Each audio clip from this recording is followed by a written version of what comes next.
Bonjour à toutes, bonjour à tous, c'est Réa pour La Voix du Soignant. Aujourd'hui on se retrouve pour parler du burn-out. Alors ça s'inscrit un petit peu dans la logique de ce qu'on a discuté la semaine dernière quand je vous ai partagé mon vécu par rapport à l'omerta à l'hôpital, la souffrance du soignant. Donc aujourd'hui je voulais parler assez largement finalement de ce qu'est le burn-out, puisque ça ne touche pas que le milieu sanitaire, c'est beaucoup plus vaste que ça.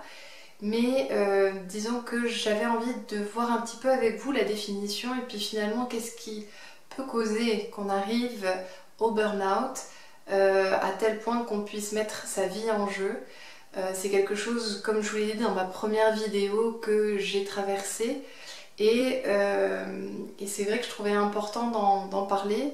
Aujourd'hui, les chiffres sont pas très clairs. On va trouver une fourchette qui va de 30 000 personnes à 3 millions de cas de burn-out en France. Et c'est assez vaste hein, comme fourchette. On est d'accord qu'on n'a pas un chiffre hyper précis.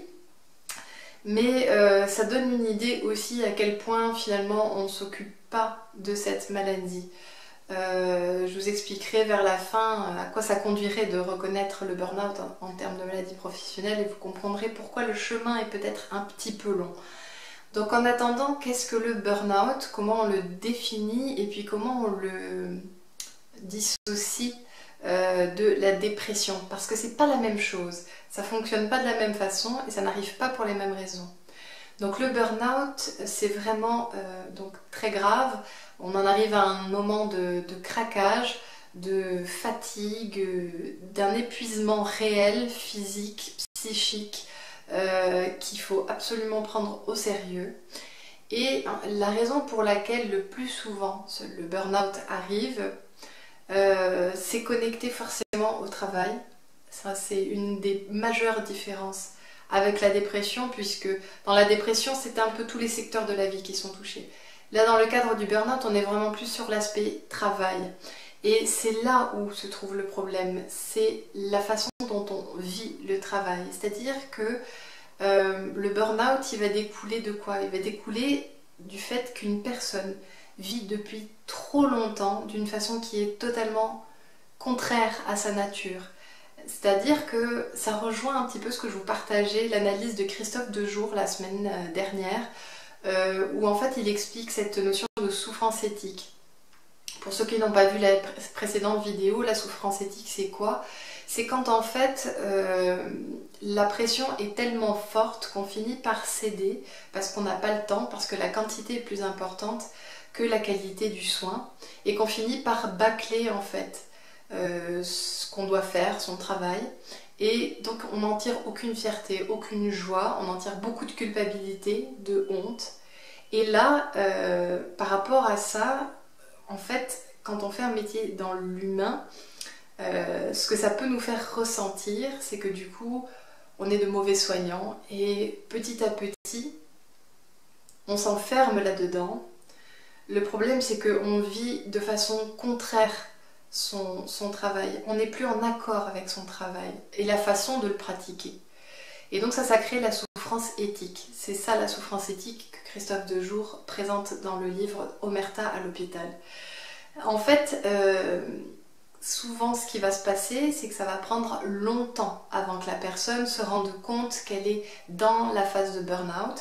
Contrairement à une personne qui est dépressive, qui va se sentir glissée, autour d'elle, les personnes vont lui dire, le lui faire remarquer. Donc c'est quelque chose de ressenti qui semble plus palpable pour la personne. Chez la personne en burn-out, elle va, comment je dirais, c'est comme si tout allait se compresser. Le temps va être trop court, alors que pour les personnes en dépression, le temps est long, les journées sont longues. Alors que pour la personne en burn-out, par exemple, elle va vivre son travail de manière très intense, elle va encore plus s'investir au détriment de tout le reste de sa vie. La personne dépressive va avoir tendance à fuir, à refiler un petit peu les responsabilités, alors que la personne en burn-out va avoir tendance à se surcharger. Donc on est vraiment dans il y a beaucoup de différences comme ça, où la personne va avoir du mal quand même à supporter les charges de travail, mais va y aller toujours et plus, va avoir du mal à déléguer, elle va avoir du mal à décrocher même après le travail, c'est-à-dire que ça va continuer de tourner. C'est ce qu'on pourrait qualifier de parasitage mental, quoi. C'est-à-dire qu'on a la pensée totalement parasitée, à tel point qu'on peut avoir la mémoire immédiate altérée, avec des mots qui nous manquent, des choses comme ça. D'ailleurs, ça c'est un truc qui me reste. Des fois, je manque de mots. Bon, j'en invente, mais du coup, je manque de mots par moment quand le stress monte ou quand la fatigue monte. C'est quelque chose que j'ai appris à sentir en moi. C'est que là, ça commence à pas aller, quoi. Il faut que je m'écoute. Donc, et pour les personnes dépressives, ce qui va être différent, c'est que les troubles de la mémoire vont toucher tous les types de mémoire. Long terme, court terme, les souvenirs sont douloureux à se rappeler, on a tendance à vouloir les effacer intérieurement, voilà, c'est des souvenirs, c'est des mémoires douloureuses. On est dans le trouble vraiment immédiat pour la personne qui est dans le burn-out. Donc on ne sait plus ce qu'on était en train de faire, on ne sait plus ce qu'on était parti chercher. S'organiser, ça devient hyper difficile, l'esprit est un peu brouillé, la concentration est difficile à garder. Donc voilà, c'est un petit peu ces charges mentales qui se décuplent, mais aussi parce que la personne accepte ça. De manière inconsciente, elle ignore absolument tous les signes qui se manifestent à elle et qui lui disent « il faudrait que tu t'arrêtes ». Et cette souffrance aiguë par rapport au travail va se transformer progressivement en angoisse, en crise de panique, en difficulté de gestion des émotions. Intérieurement, c'est très perturbant parce qu'on peut être très joyeux d'un coup et puis très très triste. On a vraiment, dans la seconde qui suit, on peut basculer comme ça. L'humeur est d'une instabilité impressionnante, alors que chez les personnes qui sont en dépression, par exemple, elles vont être plutôt dans la tristesse, dans la mélancolie, dans la nostalgie. C'est quelque chose de plutôt plat, de régulier. Il n'y a pas vraiment de pic comme ça, je dirais, d'expression émotionnelle, voilà. Donc c'est quand même, il y a quand même pas mal comme ça, vous voyez, de différences. Il va y avoir aussi tout ce qui est le facteur de souffrance du travail, donc qui va être autre chose, enfin qui va pas forcément être le travail, en tout cas pour les personnes dépressives, peut amener en tout cas la personne en souffrance, en burn-out, à penser à prendre des toxiques, ou en tout cas à se laisser glisser dans des dépendances, que ce soit l'alcool, que ce soit les drogues un peu plus dures, on va dire. Voilà, il va y avoir tout un tas, comme c'était aussi dans le livre de l'Omerta à l'hôpital, tous les troubles du comportement alimentaire. Ça fait partie des manifestations où vraiment il y a une instabilité, il y a des troubles physiques qui se manifestent, en plus de vouloir quelque part... parce que la prise de toxique, elle n'est pas anecdotique, ça n'est pas que pour atténuer, endormir cette sensation de mal-être, ça va être aussi pour continuer à travailler. Ça va être aussi pour continuer à être performant, à dépasser la souffrance et à dire non mais en fait moi je peux tenir le coup. Voilà, c'est... je sais pas si vous avez vu la série, je viens juste de la terminer, je suis un peu en retard, mais Nurse Jackie, qui se drogue en fait sur son lieu de travail avec des comprimés. Et c'est vraiment ça. Alors elle n'est pas dans le burn-out, mais dans sa pratique, si elle prend, une des raisons pour lesquelles elle prend de la drogue, c'est parce qu'elle se sent plus performante, plus forte, et ça se voit dans son caractère. Elle est aussi plus dure, peut-être, comment je dirais, l'empathie est plus froide, hein, elle est plus distante. Et là, on sent vraiment l'action qu'a en fait la drogue et le but. Donc évidemment ce qui s'ensuit dans la dégradation entre les troubles physiques, donc digestifs, des douleurs d'articulation, des douleurs physiques, globales, des difficultés d'endormissement, des choses comme ça. On va noter aussi dans le caractère des gens atteints du burn-out qu'il y a justement donc cette distance dont je parlais, cette froideur, cette espèce d'instabilité, quelquefois cette façon d'être plus autoritaire aussi. C'est des personnes qui peuvent se sentir persécutées, qui vont devenir très méfiants. Et ça va être une des raisons d'ailleurs pour lesquelles les personnes vont avoir du mal à déléguer. Des personnes qui vont être tellement désabusées qu'elles vont se montrer cyniques et donc maltraitées, comme on le voit dans l'omerta, les étudiants, les patients, les personnes vulnérables, les familles. Ça va être des personnes qui vont se montrer vraiment cyniques, très exigeantes. Donc on bascule vers un autre mode de fonctionnement. Et donc à tout cela s'ajoute je dirais, cette descente aux enfers, évidemment, puisque antérieurement, le jour où la personne finit par se rendre compte qu'elle est en burn-out, ça peut être trop tard. Et donc, il peut y avoir ces idées suicidaires qui deviennent impulsives, qui ont un caractère assez imprévisible. Un peu comme je vous exprimais la dernière fois, dans l'exemple de cette jeune femme qui conduit sa voiture et qui pèse le pour et le contre de se foutre en l'air en voiture, quitte à y laisser sa santé, peut-être même la vie, pour ne pas avoir à retourner en stage. Personnellement, quand j'étais à l'hôpital et que j'étais dans cette phase-là, c'est vrai que c'est quelque chose auquel en fait on ne sait pas pourquoi, mais ça vient, c'est comme des piqûres comme ça qui viennent, comme des flashs où on se dit et si là je noyais mon chagrin dans l'alcool. Et si là, je prenais des cachetons et demain j'en entendrais plus parler. Et si demain je prenais la voiture et je me plante. Et en même temps, il n'y a pas de prévision, il n'y a pas de... Ça pourrait être dans l'instant. Et c'est ça qui est assez douloureux et délicat. Parce que souvent les familles ne le voient pas arriver parce que tout se passe à l'intérieur. Comme je vous avais dit sur la première vidéo, c'est souvent des personnes fortes qui sont victimes de cette maladie-là. Et ce qui fait aussi la caractéristique de cette force, c'est qu'elle ne souhaite pas en parler. Donc derrière cette force, il y a aussi un orgueil de ne pas vouloir partager autour d'eux cette difficulté, pour ne pas paraître faible, pour ne pas être dans la culpabilité, pour ne pas avoir honte. Donc là où il y a quelques différences encore avec la dépression, c'est par exemple les médicaments qui vont être pris sont vécus comme un traitement de la souffrance. Dans le burn-out, c'est très difficile d'imaginer qu'on va guérir parce qu'on va prendre des médocs. C'est pas une dépression. La problématique, elle est vraiment dans la question de ce que je suis en train de faire, dans la façon dont je suis tous les jours au quotidien à mon travail. Et là, on va être, pour les personnes en dépression, sur une procrastination, on repousse, on évite, on ne veut pas se confronter et on lutte quand même contre les idées noires. On essaye de prendre du recul par rapport à ces idées noires. On les sent venir. Il y a quelque chose d'un peu plus lent, on va dire, par rapport à l'impulsivité de l'idée suicidaire chez les personnes en burn-out. Donc voilà, c'est un petit peu toutes ces choses qui différencient l'un de l'autre.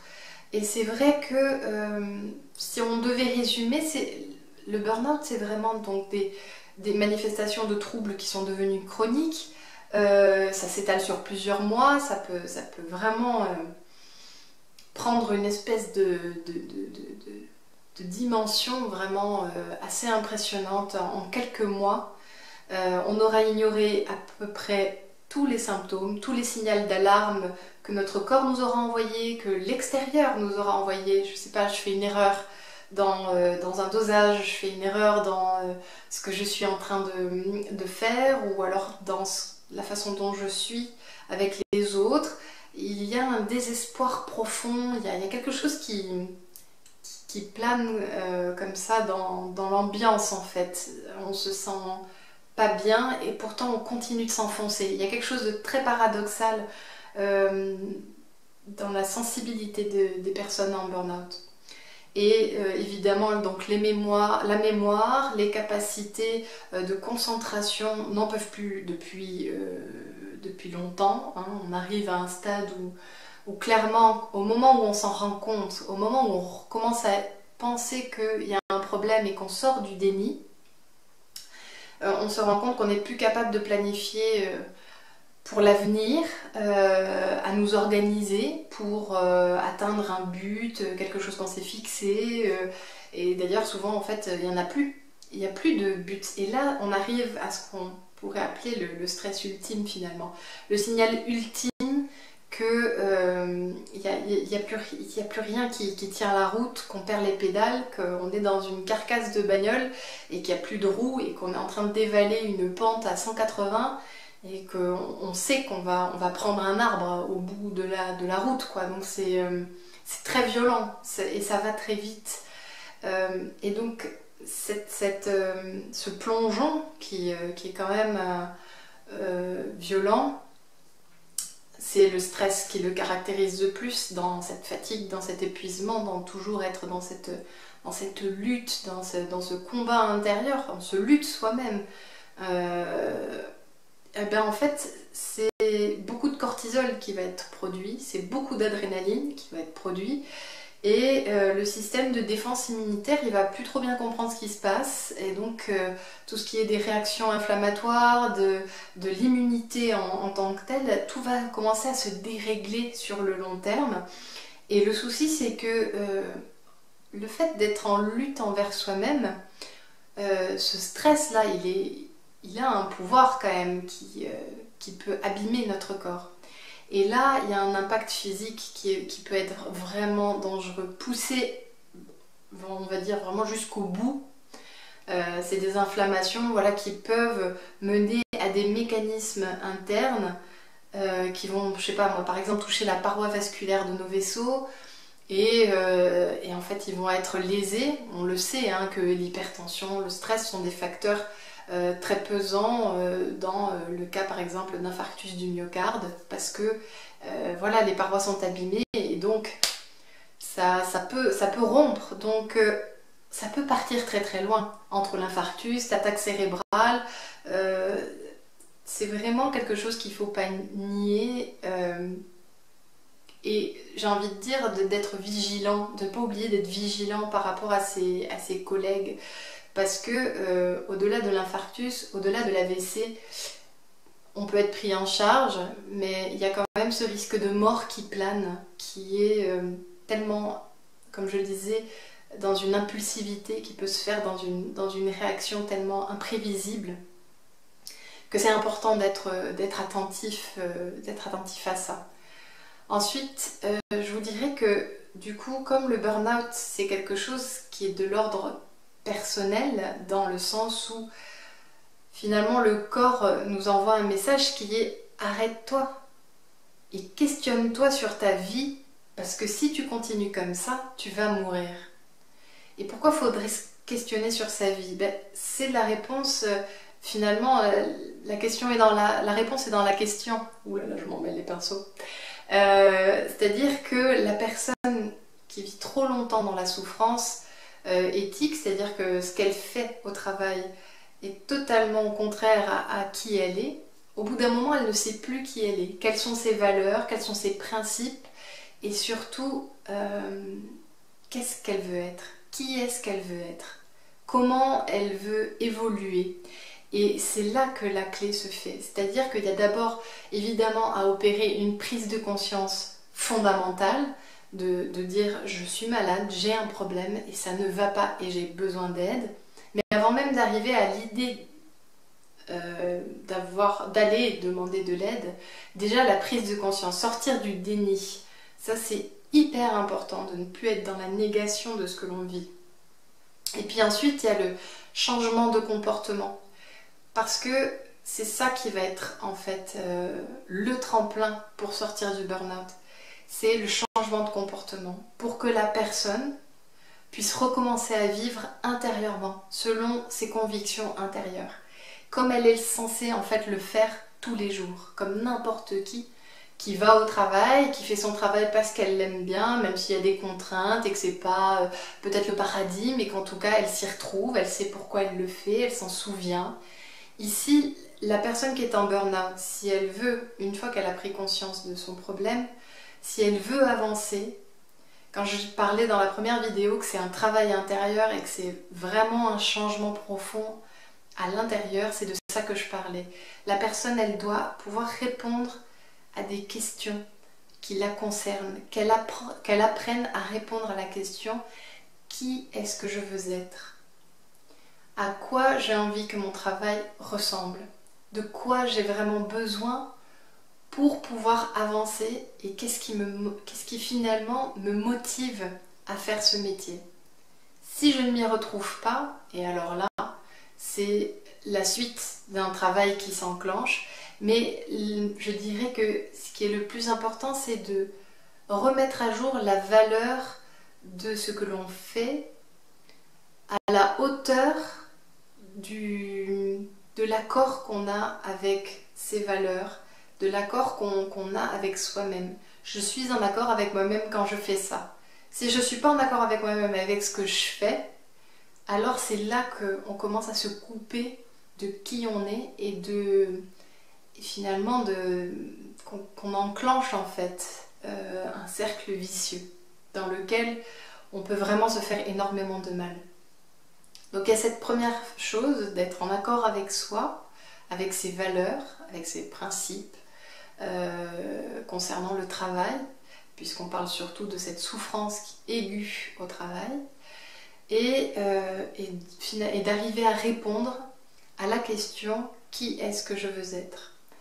Donc ça c'est, voilà, je dirais la globalité de ce que je pourrais dire sur le burn-out, dans l'aspect vraiment physique, chimique, mental, psychologique. Donc c'est vraiment très important d'être à l'écoute de soi. C'est ça qui va faire la différence et qui va faire qu'à un moment donné, peut-être vous allez sortir du déni, peut-être vous en êtes sorti. Et dans ce cas-là, c'est vraiment important pour finalement enclencher un traitement, pour finalement enclencher quelque chose qui puisse nous faire avancer, de répondre à ces questions. Et je finirai cette vidéo en vous parlant de l'aspect maladie professionnelle. Pourquoi cette maladie, le burn-out, qui touche donc au minimum 30 000 personnes et au maximum peut-être 3 millions de Français, ce qui est quand même vraiment pas rien. Tout simplement parce qu'aujourd'hui, le burn-out est pris en charge par la collectivité, c'est-à-dire la sécurité sociale. Donc cette prise en charge ne coûte absolument rien aux employeurs dans l'aspect arrêt maladie, etc. C'est pris en charge par la collectivité. Si la maladie était reconnue en tant que maladie professionnelle, il reviendrait aux employeurs le paiement de ces charges en fait qui incomberaient à la maladie du burn-out et à toutes les prises en charge qui s'en suivraient. Donc ça déjà c'est un premier point qui est financier, qui n'est pas très motivant pour les employeurs d'imaginer devoir payer des charges en lien avec la souffrance de leurs employés. Mais donc ce qui se cache derrière ça, si on voudrait par exemple imaginer qu'une boîte ait moins de personnel en burn-out, ça voudrait dire aussi revoir leur méthode d'organisation, leur méthode de fonctionnement et leur méthode de management. Donc ce sont pour certains employeurs des questions absolument inenvisageables à se poser. Donc il est évident que tant que le burn-out reste une maladie qui n'est pas professionnelle, reconnue en tant que maladie professionnelle, la collectivité prend en charge, mais le jour où ça sera reconnu, ça sera différent. Et c'est peut-être là que l'on pourra espérer que l'hôpital et les maisons de retraite et toutes les structures de santé, mais aussi toutes les entreprises de manière large, pourront peut-être un jour changer de mentalité et de façon de procéder. Voilà, j'espère que cette vidéo vous a permis d'apprendre certaines choses, vous a aussi peut-être aidé à identifier ou à comprendre des choses qui vous arrivent ou qui vous sont arrivées, et du coup de peut-être arriver à mettre des mots sur ce qui vous touche, vous a touché ou pourrait vous toucher ou touche vos proches. Surtout, voilà, en attendant la prochaine vidéo qui portera probablement sur les ressources qui sont importantes à trouver autour de soi. Je vous souhaite une belle fin de journée et puis surtout de continuer à prendre soin de vous au plus que vous pouvez, de vous écouter, et c'est ça qui va vous permettre d'avancer et de mieux vous connaître. Voilà. D'ici la prochaine fois, je vous dis à bientôt. Ciao!